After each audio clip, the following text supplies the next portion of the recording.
For more than a century, the haunting voice of the iron horse echoed across the land. From the eastern seaboard, over the seemingly endless plains and through the western mountains, steam locomotives fused a sprawling landmass into a solid nation. Theirs was a call to dreamers of every age, wafting them from humdrum schoolroom or office to fancied adventures on the high iron.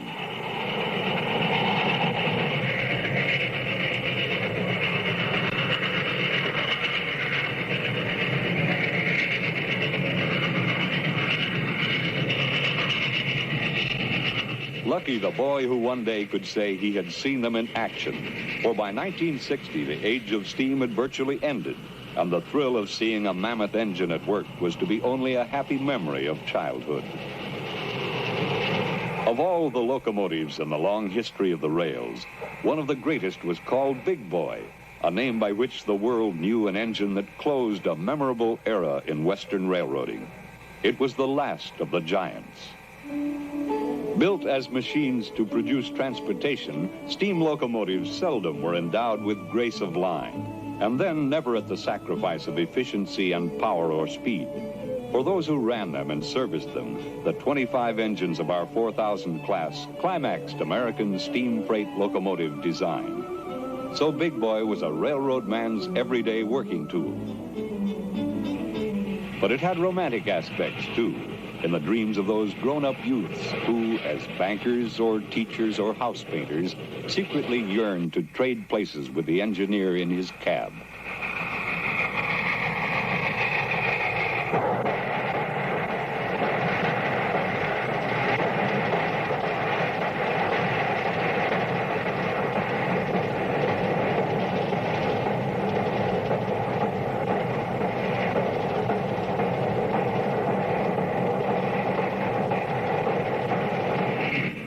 The sight of Big Boy fighting the grades of Wyoming Sherman Hill was, to these aficionados, a picture more treasured than any in the world's galleries.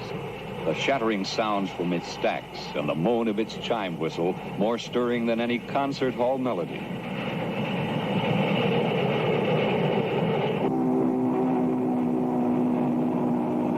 Rugged and powerful, it was on call around the clock, around the calendar, to ride a trail of steel as it drew bales and boxes and carloads of the world's goods from east to west to east again.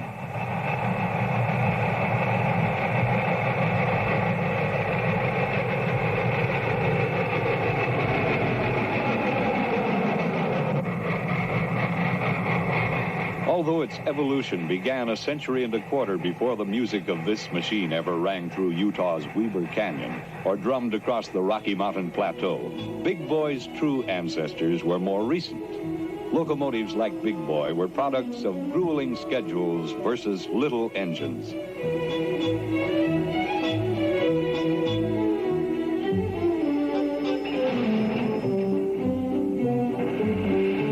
Business surged ahead in the West around the turn of the century. Railroads serving that territory found they needed more power for increasingly longer trains. The power problem raised by lengthening a train had long been met by adding another locomotive. Double heading saved time on urgent freight, but it also meant investment in extra locomotives, expensive machines whose periods of usefulness were subject to the rise and fall of business. Nevertheless, it was a grand sight to see a pair of husky little haulers leaving town to the tune of out-of-beat exhausts.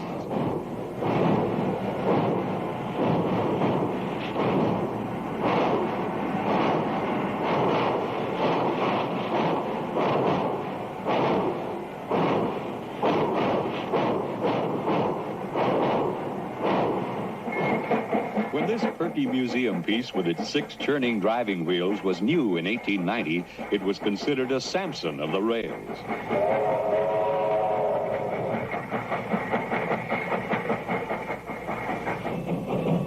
But that was not enough, even then, and soon 6 drivers grew to 8.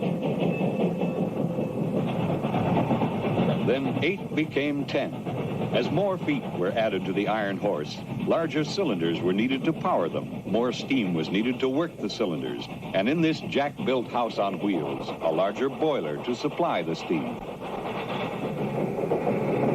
more power brought more weight, which, though it aided traction by pressing the drivers to the rail, required more wheels to distribute it.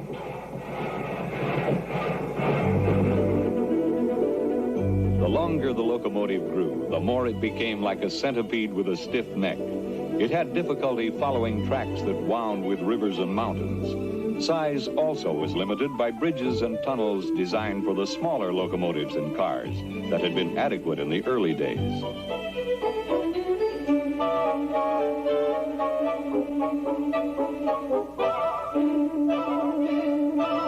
The same problem came up on European railroads. One answer to the power and size spiral was found by a Frenchman, Anatole Mallet. Far from being a comic character, Mallet was a brilliant engineer. In 1889, he built a flexible locomotive. He made two short engine units, then joined their frames with a hinge pin. An extra pair of cylinders was added to drive the rear unit. A large boiler completed the design. Voila! The railroad world had here a new and useful piece of equipment. It bent in the middle to take curves freely. Being hinged or articulated, engines could be made longer, with more wheels to distribute the weight that was the partner of power. The first Mallet used in America, one which railroaders affectionately called Old Maud, ran on the Baltimore and Ohio Railroad. The Virginian and Erie railroads went Mallet one better and built locomotives with 3 engine units, powerful brutes, but steam-hungry and hard to maintain. Mallet engines like Old Maud also were of the economical compound type. They used the steam twice. It came from the boiler first to the rear set of cylinders at high pressure.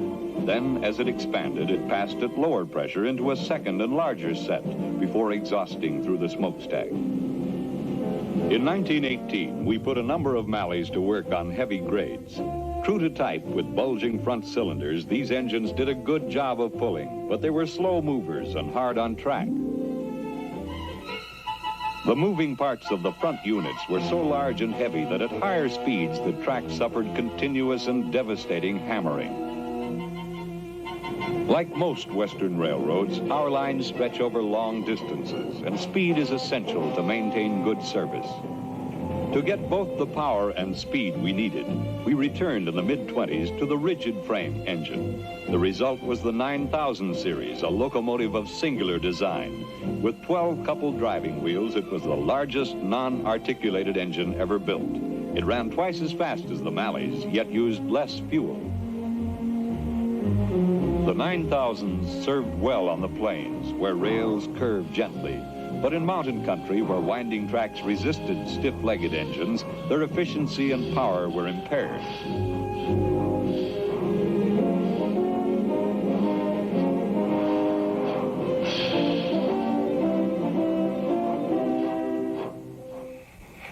So, as early as 1936, using roller bearings and better steels, we revived the articulated type locomotive. The result was the famous Challenger.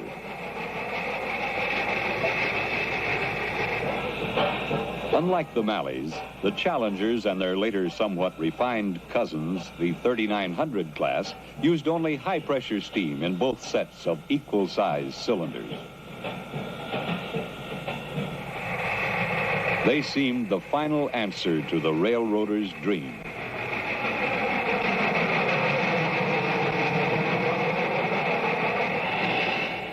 But with the threat of World War II, still more was asked of the railroads. A greater hauling capacity was needed, and even these locomotives were found wanting.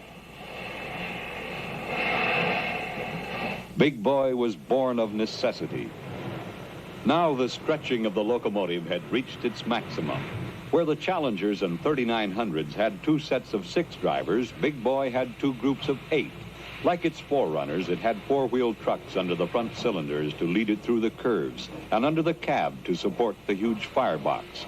Whether it was booming along at 80 or drifting easy, Big Boy radiated majesty.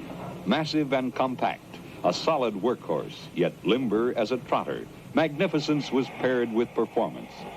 The 4000s were the largest and heaviest of their type ever built, 132 feet long, 1.25 million pounds in weight. Every inch of Big Boy had the look of irresistible force.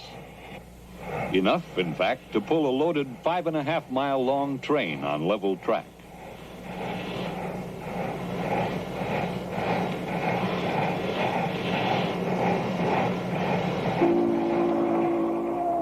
Big Boy also furnished power to check the hurtling tons behind it. A common sight on trains descending Sherman Hill was a swirl of smoke streaming from every wheel as the brakes were applied, energized by compressed air from the locomotive. There was a family resemblance about Big Boy and the 3900. Heavy-jowled with bulky cylinders, each had a bright eye low on a double chin of air compressors. The bell was a forelock, the pilot like a steel beard. A 3900 carried our familiar shield in the center of its face-like smokebox front, Big Boy below the headlight. A distinguishing feature of this type of articulated locomotive was the reluctant manner in which the long, rigid boiler followed the front free-swinging engine unit around a curve.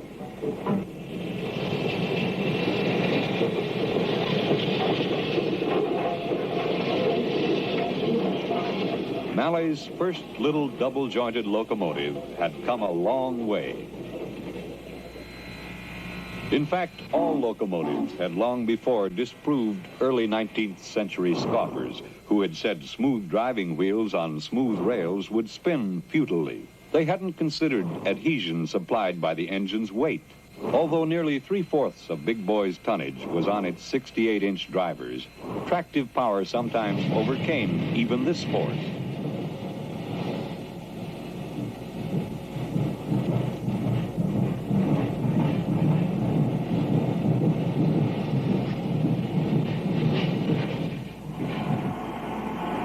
Four cylinders, each larger than a 40-gallon oil drum, powered the 16 drivers. Steam at 300 pounds pressure was distributed to the cylinders by valves timed with a mechanical device that created a fascinating counterpoint in motion. The engineer controlled this complicated valve mechanism and could change the direction of travel with an auxiliary machine, the reverse gear.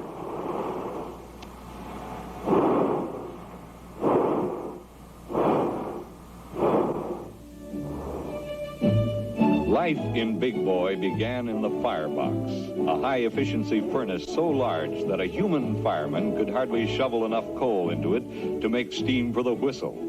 A mechanical stoker clawed fuel from the tender, passed it by an Archimedes screw to the firebox, then sewed it across the fire. Within the steel boiler, water circulated around more than a mile of tubes and flues that carried a red-hot hurricane to generate and superheat the steam. With Big Boy's size, 2 stacks were needed. Hoods to deflect the smoke and permit a clear view from the cab often were used by the engineer. Most of a steam locomotive's life was spent in or near its own special den, the roundhouse. Though sturdy and reliable, even Big Boy often needed attention and service. Better than most engines, its availability for pulling trains still was relatively low. The roundhouse rights began at the end of the run when the fire was dumped and the grates cleaned and cooled. A never-ending job was that of removing ashes cleared from Big Boy's garage-sized firebox. Good maintenance required frequent washing to flush away the grit and grease that always gathered on a steam engine. The locomotive first was pushed through a shower, then finished by hand.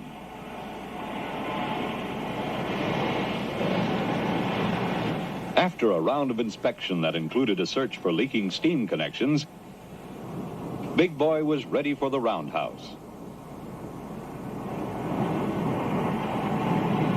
Once inside, the engine might be there only a few hours while the boiler was emptied and washed.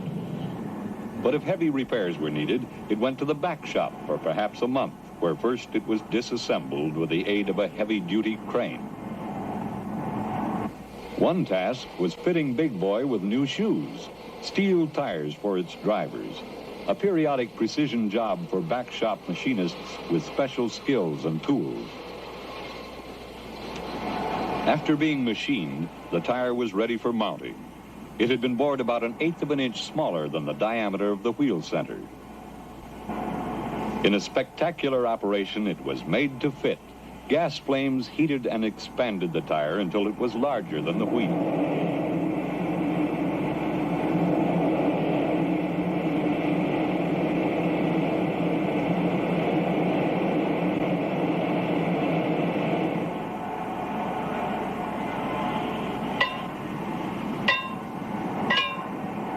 After the tire was driven into place, and before it cooled and shrank to grip the wheel securely, it was gauged for correct position. In another part of the shop, the pipe fitters would be busy with Big Boy's boiler. Tubes and flues, as well as another mile of piping that made up the superheater, often had to be repaired or replaced.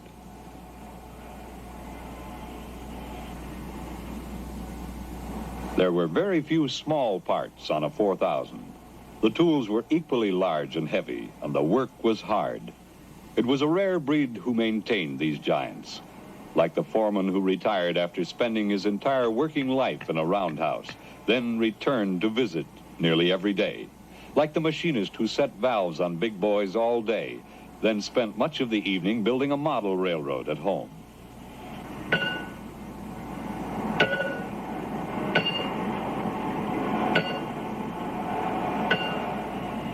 To ready a locomotive for the road, once the fire had been rekindled and the boiler was full of steam, all that remained to be done was to add fuel and water.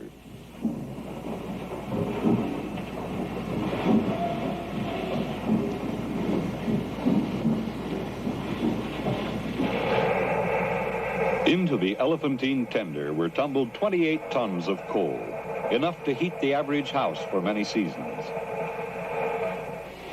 For the thirsty boiler, the 86-ton tender also carried 25,000 gallons of water, more than enough for a good-sized home swimming pool.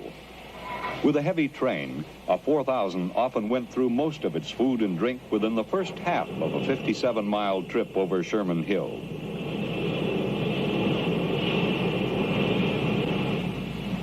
It took many people many hours to return Big Boy to the job of moving freight over the main line. Standing docile as the running orders were read, only the quick-breathing fire, the droning generator, and the clanking, wheezing air pumps bespoke its latent power.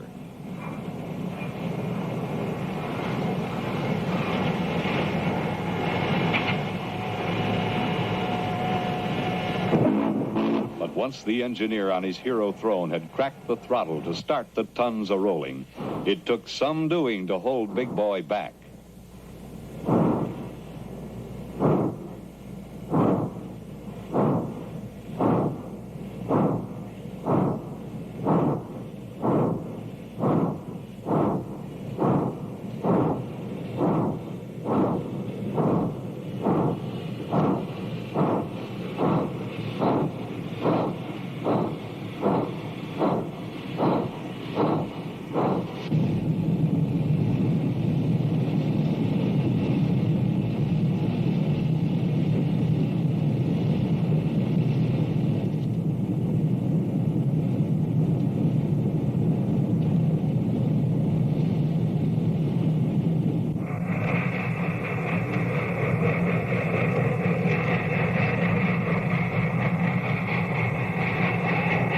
Big Boy was a king of the rails who came to life in a fusion of steam and steel.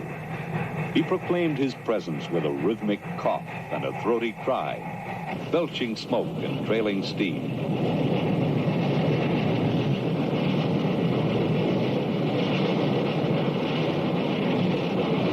He pounded through his domain with a flashing and spinning of rods and wheels. His was an awesome majesty, but he was the last of his line to be toppled by new monarchs of the track.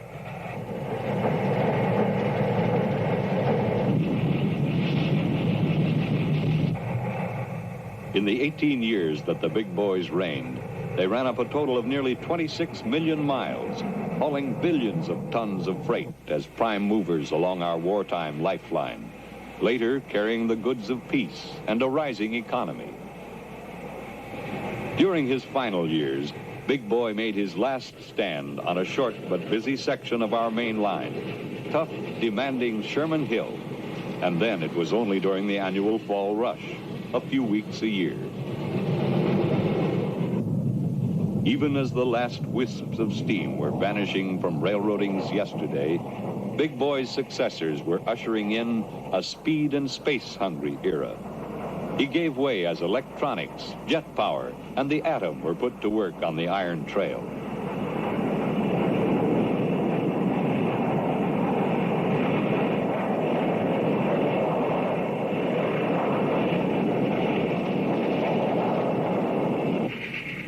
So Big Boy marked the end of big steam railroading in the West. He was not abandoned because he failed at what he was designed to do, but because a more efficient breed of iron horse appeared in the evolution of railroad locomotives.